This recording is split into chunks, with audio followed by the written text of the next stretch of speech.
अस्सलाम वालेकुम ख़वातीन हज़रात, मैं हूं आपका मेज़बान सुमैर। तो आज के नए प्रोग्राम में हम आपको खुश आमदीद कहते हैं। दोस्तों, आज भी हमारे पास बहुत ज़बरदस्त किस्म की अपडेट्स हैं, बहुत ज़बरदस्त किस्म की ख़बरें हैं। लेकिन पहली एक ऐसी ख़बर है जिसके बारे में बात करते हुए मैं बहुत उदास हूँ। मतलब मेरा आज अंदर रो रहा है। यकीन जाने, मौलाना तारिक जमील साहब का एक बयान, एक ऑडियो मैंने सुना जिस पर मेरे आंखों में यकीन जाने आंसू आ गए थे। मैं सोच रहा था कि यार इन पर क्या बीत रही होगी। इनको जिस मकसद के लिए उन्होंने अपनी ज़िंदगी के 50-55 साल लगा दिए। उन्होंने कहा कि मैं 18 साल का था, एक रईस ख़ानदान से ताल्लुक़ रखता था। रईस ख़ानदान, करोड़ोंपति अरबपति लोगों का साहबजादा, खूबसूरत नौजवान, जिसके आगे पीछे पैसे की कोई कमी नहीं। वो शख्स 18 साल की उम्र में तबलीग के रास्ते पर आता है, रायवेंड जाता है और उसके बाद वो अल्लाह और उसके रसूल के रास्ते में चलने लग जाता है। और फिर क्या होता है कि वो 55 साल यूं ही गुजार देते हैं।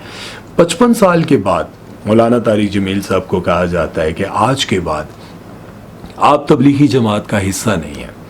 आप तबलीगी जमात का ना तो हिस्सा हैं और ना ही आप कभी कहीं बयान कर सकेंगे किसी इज्तिमा पर, और ना ही हम आपको मिंबर रसूल पर बैठने देंगे। अब ये सब कुछ हो क्यों रहा है? हो इसलिए रहा है कि उनको ये कहा जा रहा है कि आप एक सियासी जमात को प्रमोट कर रहे हैं, उसके हक में बात कर रहे हैं और ये तबलीग के असूलों के खिलाफ है। आप ये क्यों नहीं कहते कि वो कोई हक सच की बात कर रहे हैं? बेसिकली क्या हुआ कि इमरान खान के हवाले से उनसे पूछा गया तो उन्होंने कहा कि वो एक सच्चा लीडर है। मैंने अपनी ज़िंदगी में, देखें, वो कहते हैं कि मेरी उम्र 72 साल हो गई है और 72 साल की उम्र में कोई किसी को, वो जानते हैं उनका जवान बेटा फौत हुआ है, वो जानते हैं, वो दुनिया को ये बात बताते हैं कि इस दुनिया से चले जाना है, तो वो खुद भी जानते होंगे कि जाते जाते मैं भी कुछ ऐसा बोल जाऊं, किसी के हक में बात कर जाऊं। देखिए, हर इंसान की अपनी चॉइस है। कोई नून लीग को पसंद करता है, कोई नवाज शरीफ को पसंद करता है, कोई मरियम नवाज को पसंद करता है, कोई जरदारी को, कोई बिलावल को। हर इंसान की अपनी चॉइस है। लेकिन जो लोग इमरान खान को पसंद करते हैं या इमरान खान के बारे में जानते हैं, वो जो बोलते हैं तो उस पर उनको एतराज़ नहीं होना चाहिए था। मतलब जब उन्होंने इमरान खान के हक में बात की तो तबलीगी जमात को बहुत ज़्यादा गुस्सा आया और फिर उन्होंने बहुत सारी चीज़ें खोल कर रखी। उन्होंने कहा, मैं जानता हूँ कि तबलीग में जो मिंबर रसूल पर बैठकर बयान देते हैं वो कौन है, कैसे हैं, मतलब बहुत सारी बातें उन्होंने की। बहरहाल मुझे इस बात में एक मजहबी इस पर बात नहीं करना चाहता हूँ। ये तो मौलाना तारिक जमील साहब के अल्फाज हैं, उनके 55 साल की मेहनत, उन पर क्या बीतती होगी। वो कहते हैं कि मैं अपने इलाके का सरोज़ा भी लगा लूँगा, मतलब 3 दिन के लिए अल्लाह के रास्ते में जाऊँगा, चिल्ला भी लगा लूँगा, मुझे मत उधर बैठने दें, बयान करने दें। और वो कहते हैं कि किसको आप बरतरफ करें, जिसको पाकिस्तान में सबसे ज़्यादा सुना जाता है। और सिर्फ पाकिस्तान में ही नहीं बल्कि दुनिया भर में जाकर उन्होंने पता नहीं कितने लोगों को मुसलमान किया, कितने लोगों को राय रास्त पर लेकर आए, जुनैद जमशेद भाई को और बहुत सारे लोगों को जो कि सिर्फ गुनाह की ज़िंदगी गुजार रहे थे, अपने साथ जोड़ा और बार बार जाके मिन्नतें करके जोड़ा। बहुत सारे लोग ये कहते हैं कि मौलाना तारिक जमील साहब अमीर लोगों के आलिम हैं, मुफ्ती हैं, ये जो भी हैं, लेकिन बात यह है कि उनकी आवाज़ सुनकर, उनके बयानात सुनकर कितने लोगों ने तौबा की। एक लड़की थी इंडियन जो कि वो रिएक्शन किया करती थी, मेरी भी बहुत सारी वीडियोस पर उन्होंने रिएक्शन किया। पंजाबी कुड़ी है, क्या नाम था उनका, अलबत्ता मैं कोशिश करूँगा कि मैं उसका एक नीचे वो लगाऊँ। तो मैंने एक दिन जाके उनके चैनल को खोला तो वो वहाँ पर नहीं थी, क्योंकि वो पहले हिंदू थी। फिर मौलाना तारिक जमील साहब का बयान सुनते सुनते, सूरह रहमान सुनते सुनते उन्होंने इस्लाम कबूल कर लिया, वो मुसलमान हो गई और उसके बाद वो कभी भी यूट्यूब पर सामने नहीं आई। देखें, एक वो यूट्यूब चैनल जिस पर मिलियंस में व्यूज़ आते हों, जिस पर लोगों की नज़र हो हर वक्त उस वीडियो को देखने में सब कुछ, और वो लड़की अल्लाह और उसके रसूल की खातिर सामने से हट जाए, तो कैसा उस पर असर हुआ होगा मौलाना तारिक जमील साहब की बातों का। बहरहाल मुझे बड़ा दुख हुआ, बड़ी तकलीफ़ हुई ये सब कुछ जानकर। आप लोगों का इस बारे में क्या कहना है? मैं आप लोगों से ये रिक्वेस्ट करूँगा कि आप लोग फ़िरका वारियत या सियासी चीज़ों को एक तरफ रख कर मौलाना तारिक जमील साहब के बारे में आवाज़ उठाएँ, उनका साथ दें, क्योंकि ज़ाहिर है जिस इंसान ने 50-55 साल सिर्फ इस रास्ते पे लगा दिए हों कि मैं लोगों को सीधे रास्ते पर लेकर आऊँगा और आखिर में उसको हटा दिया जाए। वो कहते हैं किसके कहने पे हटाया या क्या हुआ, ये एक अलग डिबेट है, इस पर तो हम बात नहीं कर सकते। लेकिन आप लोगों की क्या राय है कमेंट सेक्शन में ज़रूर बताइएगा। चलते हैं नेक्स्ट खबर की तरफ, वो बात करते हैं बाबर आजम के बारे में। तो बाबर आजम अक्सर ही कोई ना कोई ऐसी हरकत कर जाते हैं कि जिन्हें देखने के बाद दिल बड़ा टूटता है, मतलब अजीब सी हरकतें करते हैं। वैसे मैं एक बात आप लोगों से जानना चाहता हूँ कि बाबर आजम को पाकिस्तान का बड़ा स्टार किसने बनाया? उनकी अपनी परफॉर्मेंस अपनी जगह, लेकिन उसके साथ अगर पाकिस्तान में उनके नाम पर बाइकआउट किया जाता, PSL या बाकी जगहों पर एक बार स्टेडियम खाली कर दिया जाता कि बाबर आजम है, हम नहीं देखने आ रहे, बाबर आजम इस टीम में है या इस पूरे PSL में है तो हम नहीं देखने आ रहे, तो कौन बाबर आजम को रखता? बाबर आजम कुछ लोगों के साथ बहस कर रहे थे, वापस टर्न करते हैं, टर्न करते हुए एक लड़का आगे खड़ा, उसको जोर से ऐसे थप्पड़ मारते हैं और अपनी गाड़ी की तरफ चले जाते हैं। बाबर आजम को ये बात समझनी चाहिए कि अगर ये सारे मिलकर आपको थप्पड़ मारते, भाई आप स्टार हैं, अपने लिए हैं, लेकिन इसका ये मतलब नहीं है कि आप किसी को इस तरह से डिसरिस्पेक्ट करें, उसकी मतलब तजलील करें। और वीडियो बन रही है, आपके अंदर गुरूर किस बात का है? एक तरफ आप कहीं बैठते हैं, आपकी वीडियो सामने आती है, कोई आप पर इल्ज़ाम लगाता है कि भाई आप जो हैं वो ताड़ू हैं और आपने एक लड़की के साथ इतने अरसे तक रिलेशन रखे, सब कुछ, लेकिन तब भी लोगों ने बाबर आजम का साथ दिया। ये वही लोग हैं जिन्होंने बाबर आजम को उस वक्त भी कहा था हमारा हीरो है, इस पर इल्ज़ामात लग रहे हैं, आप भूल गए हैं।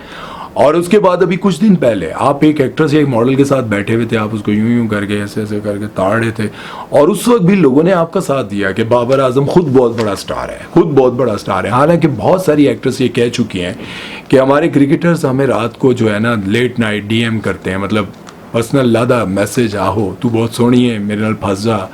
तो बहुत सारी एक्ट्रेस इनको बेनकाब कर चुकी हैं और मेरा ख्याल है कि शायद इनके जो कमेंट्स और मैसेजेस हैं वो उनके पास पड़े होंगे और किसी ख़ास मौके पर वो ये कर भी देंगी, मतलब लीक कर भी देंगी और कह देंगी कि ये देखो क्या मुझे आया था मैसेज। तो मैं ये बात मेरी समझ से बाहर है कि आखिर ये सब कुछ क्यों किया जाता है। आप इस बारे में क्या कहते हैं कमेंट सेक्शन में मुझे ज़रूर बताइएगा, क्योंकि आप लोगों की राय ये लोग पढ़ते हैं, देखते हैं कि लोग मेरे बारे में क्या कह रहे हैं। चलते हैं नेक्स्ट खबर की तरफ, वो बात करते हैं रेहाम रफ़ीक के बारे में। तो रेहाम रफ़ीक के इंटरव्यू देते हुए उन्होंने कहा कि मेरी शादी हुई। आप सब ये बात शायद नहीं जानते होंगे, मैं आपको बताऊं कि उनकी शादी की एक वीडियो बहुत ज़्यादा वायरल हुआ था जिसमें उनके हस्बैंड ने उनको उठाया हुआ था, उठा कर लेके जा रहे थे। वो वीडियो भी बहुत ज़्यादा वायरल हुआ था। आजकल इनका एक ड्रामा चल रहा है जिसका नाम है परवरिश। उस ड्रामे से इनको काफ़ी शोहरत मिली हुई है और उसमें इन्होंने एक बच्ची का किरदार अदा किया है। तो ज़ाहिर है 35 साल की उम्र और उसके बाद माशाल्लाह से ये बच्ची का किरदार, इनकी पर्सनालिटी को बहुत ज़्यादा पसंद किया जा रहा है। लेकिन उसके साथ साथ इनसे इंटरव्यूज़ भी बहुत ज़्यादा लिए जा रहे हैं। एक इंटरव्यू में उन्होंने बताया कि जब मेरी शादी हुई, क्योंकि मैंने लेट शादी की, अब 35 साल की उम्र में शादी, यार मैं भी शादी हले तक नहीं हुई, ओ की मतलब है थोड़ा यार। खैर, वो कहती हैं कि मेरी जब शादी हुई तो लोगों ने मुझे, कर ली शादी है, हो गई शादी, अल्लाह ही खैर करे, अब शादी होगी तुम्हारी, अच्छा क्या सोच के की शादी? भाई किसी ने मुझे अच्छी दुआ नहीं दी। उन्होंने और भी बहुत सारी बातें की कि भाई ये शादी तुमने कर ली है, अब पता नहीं क्या होगा, अल्लाह ही खैर करे, तुमने जो शादी की है और उसके बाद अगले घर का क्या होगा। मतलब वो कहती हैं कि किसी एक बंदे ने भी मुझे ये नहीं कहा कि बहुत अच्छा फैसला किया, बहुत अच्छी बात है, तुम्हारी शादी हुई, मुझे बड़ी खुशी हुई। अब मैं आपको बताऊं कि बहुत सारे लोग, मैं रेहाम रफ़ीक को एक तरफ रखता हूं, मैं ये कहना चाहता हूं कि अक्सर ऐसा होता है कि कोई लड़की शादी कर ही लेती है, चाहे वो पहले उसको डाइवोर्स हुई हो, चाहे उसकी ज़िंदगी में कोई प्रॉब्लम्स हुई हो, उसकी शोहर फौत हो गया और काफ़ी अरसे के बाद उसका इरादा बना हो कि मैं शादी कर लेती हूँ। जब वो शादी करती है तो बहुत सारे हुण की लोड़ सी, भाई है कोई उम्र शादी दी है, ले हुण शादी कर ली इन्हें, फलान कर ली, और वो बातें कर रहे होते हैं, वो बातें कर रही होती हैं अक्सर ख़वातीन जिन्होंने, मैं कहता हूँ कि जिनको मौका मिले तो वो 5-5 कर लें। सच्ची बात है, वो 5-5 कर लें, क्योंकि वो एक घर जाती हैं, वहाँ पर तीली लगाती हैं, उधर से बातें लेकर दूसरे घर में जाती हैं, तीसरे घर में जाती हैं। रेहाम रफ़ीक, आप इन चीज़ों की टेंशन ना लें कि लोग आपको क्या कहते हैं। आप अपने घर को सही रखें, आप अपने घर को सही रखेंगे, खुश रहेंगे, क्योंकि इन लोगों की बातों पर जाएंगे तो फिर घर चंद दिन ही चल पाएगा और फिर इनकी बातें सच्ची हो जाएंगी। अल्लाह ही खैर करे। खैर चलते हैं नेक्स्ट खबर की तरफ, वो बात करते हैं हिना तारिक के बारे में। बहुत सारे लोगों को लगता है कि हिना तारिक जो कि आजकल बहुत ज़्यादा हिट हुई हुई है, लोगों को बहुत ज़्यादा पसंद आ रही हैं, लोगों को ज़्यादातर ये लगता है कि भाई ये आयज़ा खान की बहन है। उन्होंने एक ऐसा फैसला किया है, एक ऐसा बयान दिया है जिस पर मुझे यूँ लगता है कि वीडियो बनाना बहुत लाजिम था, क्योंकि मुझे यूँ लगता है कि कहीं उनका कैरियर भी ठप ना होके रह जाए, ठुस ना होके रह जाए। क्योंकि हिना तारिक बेसिकली इतनी अच्छी उनकी पर्सनालिटी है, एक्टिंग बहुत अच्छी है, सब चीज़ें अच्छी होने के बावजूद लोगों का ये भी कहना था कि इंडस्ट्री को एक और आयज़ा खान मिल गई है। खैर बहुत सारे लोगों ने, जब मैंने इस पर बात की तो लोगों ने कहा कि नहीं, कोई आयज़ा खान का जो है ना, वो आयज़ा खान की कोई जगह ले नहीं सकता, आयज़ा खान का तो लेवल ही अलग है। बहुत सारे लोगों ने कहा, कुछ लोगों ने कहा कि हिना तारिक जो है वो आयज़ा खान से ज़्यादा प्यारी हैं। खैर ये कह रही हैं कि अगर मुझे फिल्मों में काम मिलना शुरू हो गया और अगर मैंने फिल्में की तो मैं टीवी पर काम करना छोड़ दूंगी। अब जो मैंने आपको कहा कि मुझे यूँ लगता है कि इस पर वीडियो लाजमी बनानी चाहिए थी, बात लाजमी करनी चाहिए थी, वो इसलिए कि मुझे लगा कि कहीं इनका भी कैरियर, मैं भी शायद तो 9 साल बाद आई हैं टीवी पर, क्योंकि वो कहती थी कि मैं अब टीवी पर काम नहीं करूँगी क्योंकि मैं सिर्फ फिल्म एक्ट्रेस हूँ। उसके बाद माहिरा खान ने भी कहा था कि मैं दोबारा टीवी पर काम नहीं करूंगी क्योंकि मैं फिल्म स्टार बन गई हूँ। इंडिया में भी जाकर उन्होंने फिल्में की और पाकिस्तान में भी। पाकिस्तान में जब आई तो फिर काफ़ी अरसे के बाद हम कहाँ के सच्चे थे वो ड्रामा उन्होंने किया था, लेकिन वो कहती थी कि मैं टीवी पर काम नहीं करूँगी। अब काफ़ी अरसे के बाद जो है महविशात आ रही हैं, फ़हद मुस्तफ़ा आए कभी मैं कभी तुम में, उसके बाद हुमायूं सईद भी ये सोचते थे कि मैं टीवी पर काम नहीं करूँगा, लेकिन वो भी वापस आए।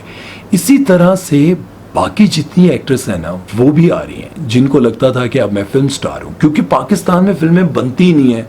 जब फिल्में नहीं बनेंगी तो आप काम कहाँ पर करेंगी, कौन सी फिल्म में काम करेंगी?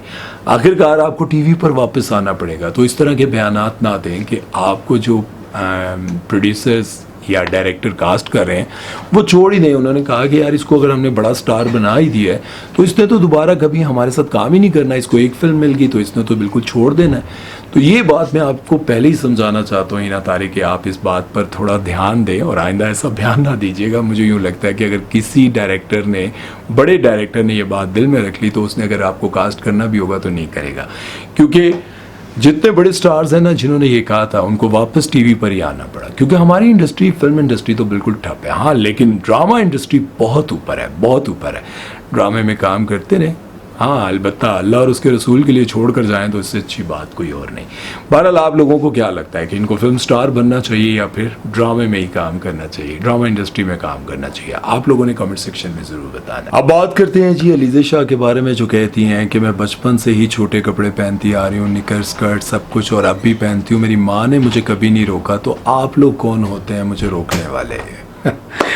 अब आप ज़रा सोचें कि अलीज़ा शाह जो कि एक बड़ी एक्ट्रेस हैं, वो कहती हैं कि जो लोग मेरे बारे में ये बातें करते हैं कि मैं निकर पहनकर घूम रही होती हूँ, निकर पहनकर वीडियोस बना रही होती हूँ। और आपको पता है अभी पिछले दिनों उनका एक वीडियो था जिसमें वो कराची में एक मॉल से निकलती हैं और वहाँ पर उनके किसी गाने की शूट थी या जो भी थी, वो निकर पहनकर या वो स्कर्ट पहनकर बाहर आ रही थी। तो वो वीडियो बहुत ज़्यादा वायरल हुआ था और इनको बहुत ज़्यादा गालियाँ पड़ी थी। तो वो कहती हैं कि मैं बचपन से ये पहनती आ रही हूँ, मेरी माँ ने मुझे कभी नहीं रोका, और जब मैं बड़ी होगी तब भी मेरी माँ ने मुझे नहीं रोका। वो खुद से कोई ना कोई कंट्रोवर्सी बनाती रहती हैं, कभी वो सोशल मीडिया से गायब हो जाती हैं, कभी वो सोशल मीडिया पर आकर ऐसी बात करती हैं कि लोगों को आग लगती है। जाहिर है लोगों को बुरा लगता है। अब जब उन्होंने ये बात की कि भाई मेरी माँ को बुरा नहीं लगता और छोटे बड़े कपड़े पहनने से कोई फ़र्क नहीं पड़ता, अब लोगों ने ये लिखना शुरू कर दिया। मैंने बहुत सारे ऐसे कमेंट्स पढ़े कि भाई अगर आपको लगता है, आपकी मामा को भी लगता है कि इसमें कोई बुराई नहीं, तो वो खुद भी पहन ले। जब आप दूसरों के बच्चों को इस तरह की तरबियत देते रहेंगे, करते रहेंगे कि छोटे कपड़े पहनने से कोई फ़र्क नहीं पड़ता, तो फिर आप अपनी वालदा को भी बोलें। हालांकि उनकी वालदा माशाल्लाह बहुत अच्छी खातून है, बहुत अच्छे से उन्होंने अपने आप को कवर्ड किया होता है।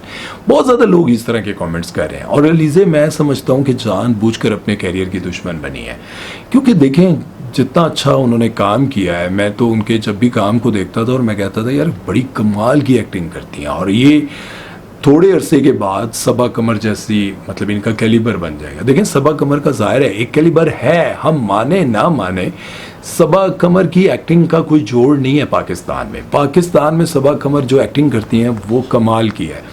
क्योंकि मैं जिस तरह से देखता हूँ ना, कुछ लोगों का कहना है कि यार इन लोगों ने कभी एक्टिंग नहीं की, इनको क्या पता। भाई मैंने इंडस्ट्री में बहुत टाइम गुजारा, बहुत धक्के खाए हुए हैं यार, मुझे बहुत अच्छे से पता है। तो मैं आपको बताऊं कि सबा कमर को अगर आप एक्टिंग करते हुए देखें ना, उनकी आंखें, body language, eyebrows, movement, smile, गुस्सा, रोना, क्या कमाल यार, आउटस्टैंडिंग।